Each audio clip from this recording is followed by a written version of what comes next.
All right. And the reason you were all here is is our next one. Antisocial personality disorder. I bet you're all here for our next one, which is borderline personality disorder. But we're gonna get through antisocial.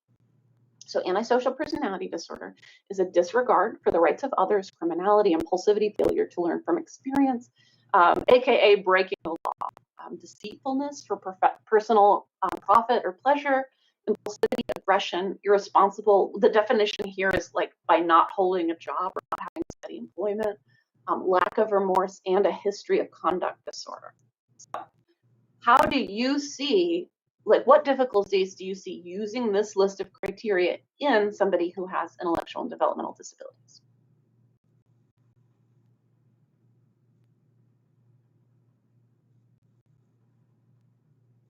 Yeah, so some of these are coping skills that somebody needs to live. So when we're, yeah, absolutely, I agree. So when somebody is doing a thing to survive, I don't know that I would call that like a symptom of mental illness. That's a survival skill. And very often, I'm actually really proud of my patients who are very resourceful um, in this area. Like when you have to do something to survive, I do not think it should be counted as a psychiatric symptom.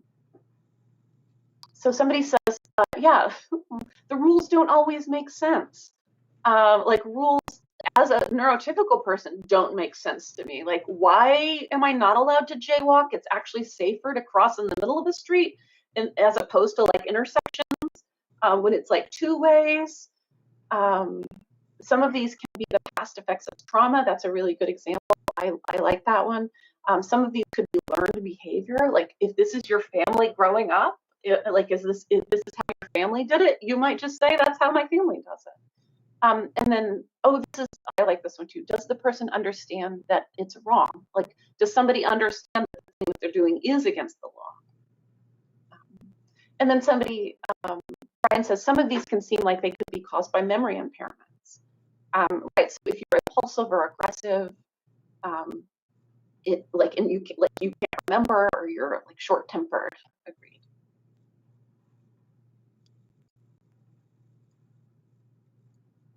Okay. So yes, I think we covered most of these. Does the person understand that they are breaking the law? And then impulsivity. So can the person make a conceptual leap from the present to the future for planning ahead? Also, I just think it's interesting that that marshmallow study has kind of been debunked. That like if you have a person from like an impoverished background, sorry, the marshmallow study is like you give kids marshmallows and see how long they can wait until they eat them. You tell them if you say this one marshmallow until I come back, I'll give you two. And kids from impoverished backgrounds are like, I'm going to go ahead and eat this marshmallow because, like, do I trust the grown up to mean what they say? What if somebody eats my marshmallow first and then I get zero? So there are all kinds of like actual good economic reasons to go ahead and eat the marshmallow once you have it. But yeah, like that kind of idea. Can I plan to pass this thing up for right now for future goals? Is a pretty complicated series of decisions. And then does the person have the functional ability to hold a job? There's that kind of responsibility portion of that. And then does the person understand remorse?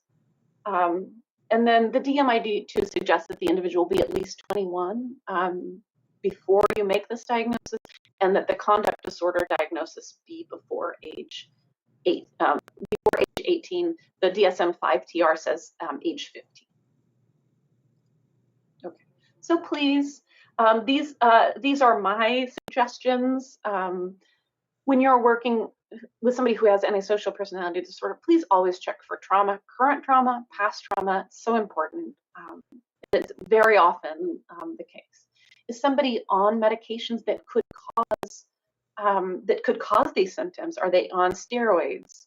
Are they on anticonvulsants? If you were here last week, you heard me talk about levetiracetam, which very often can cause like these Keppra rages, is the quotes that are used. And then stimulants sometimes can make people feel really agitated and aggressive.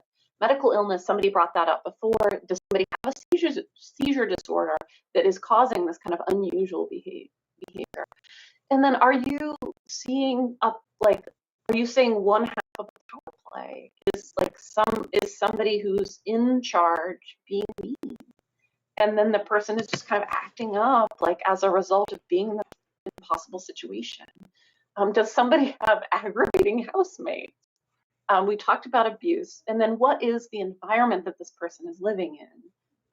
Is it the best environment? Do they have enough freedom? Do they have too much freedom? All of these kinds of things. Oh yes, and somebody says use of illegal drugs, right? So is somebody using amphetamine or cocaine or like some other drug, or like some of the cannabis strains can cause unusual side effects. Okay, and then borderline personality disorder is an instability in interpersonal relationships, self-image, affects, as well as impulsivity. So I listed all 9 here because they're pretty important. So frantic efforts to avoid real or imagined abandonment, intense and chaotic interpersonal relationships, identity disturbance, impulsivity in at least 2 areas, recurrent suicidal behavior, gestures, threats, self-mutilating behavior, affective instability due to a marked reactivity of mood, chronic feelings of emptiness, inappropriate intense anger, and or transient stress-related paranoid ideations or severe dissociative symptoms. So to meet the diagnostic criteria for borderline personality disorder, you have to have 5 of 9. And this is in a person without intellectual disability. Well, I guess this is just like for everybody. You have to meet 5 of 9 criteria. Now, before we talk about this, I want to talk about stigma. And this diagnosis is seriously like the most kind of like hot button pejorative diagnosis that I hear used. And I don't like that. So I'm having us stop for a little bit to talk about stigma. So this isn't a diagnosis to use because you don't like somebody, or you've heard they're terrible, or you want to punish them. I use these examples because these are real situations that I have witnessed. I also just see it used as like a mean thing to say about somebody. Like, oh my gosh, you're so borderline, which is like kind of heartbreaking. I'm also, if my bias isn't showing, I'm an outpatient psychiatrist. So I see my patients who have borderline personality disorder usually when they're doing pretty good. Sometimes I'll see somebody on a bad day. So I'm not an inpatient psychiatrist. I have done inpatient psychiatry. So I know that my bias is like that I like working with people who have borderline personality disorder. I just love somebody that can very clearly tell me their symptoms. I think that's wonderful.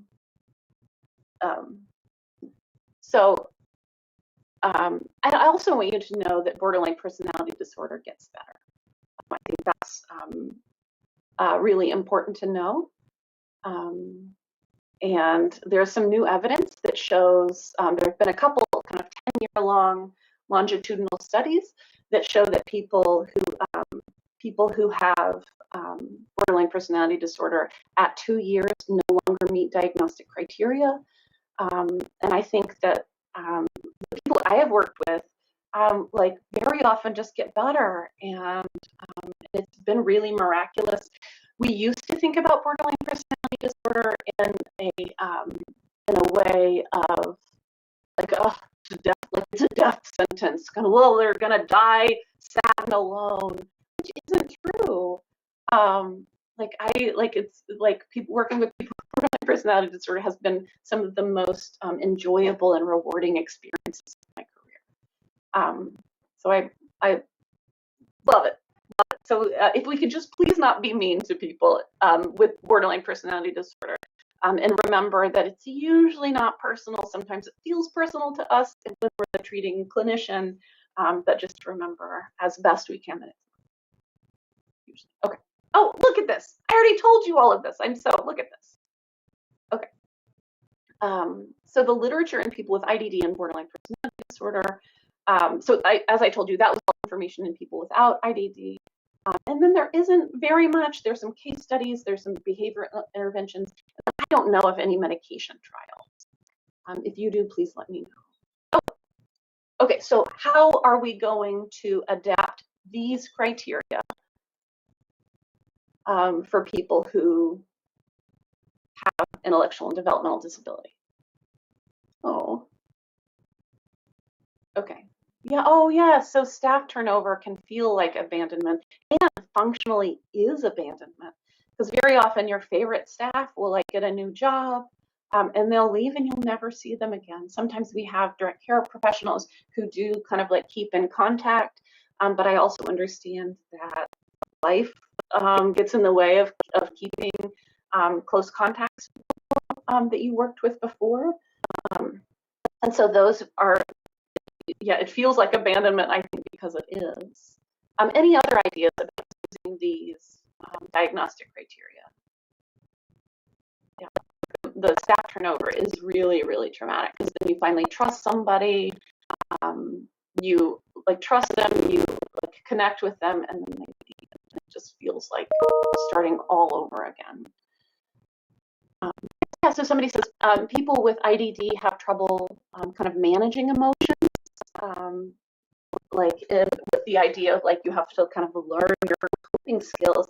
And I don't know, everybody kind of teases me about coping skills. I don't know. I'm like a psychiatrist and I have to consciously use, like, you know, I'm a person, I don't mean that. I mean, like, I'm a person who has significant education. I have a lot of economic privilege, and I'm somebody who has to consciously use coping skills every day. I'm like, I've got to do I've got to do my deep breathing. I've got to maintain this. So it takes a lot of practice. All of us.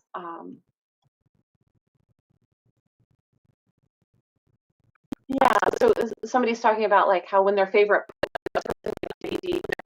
person isn't working that day, that like it doesn't mean they're gone forever, that the chronic feelings of emptiness might be like a loss of a lot of family.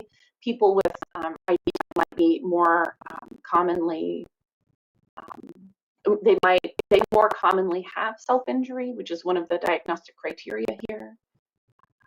Let's take a look. Okay, so we talked about how people with IDD are more reliant on caregivers, that identity disturbance can be a really hard thing to understand. It might require fairly sophisticated verbal skills. Self-injury is common in people with IDD. The emptiness is one of those ideas that might need kind of higher level verbal skills to convey, and then the anger problems. Yeah, and then somebody says many of them know that they are different, and kind of how alienating that might be to feel.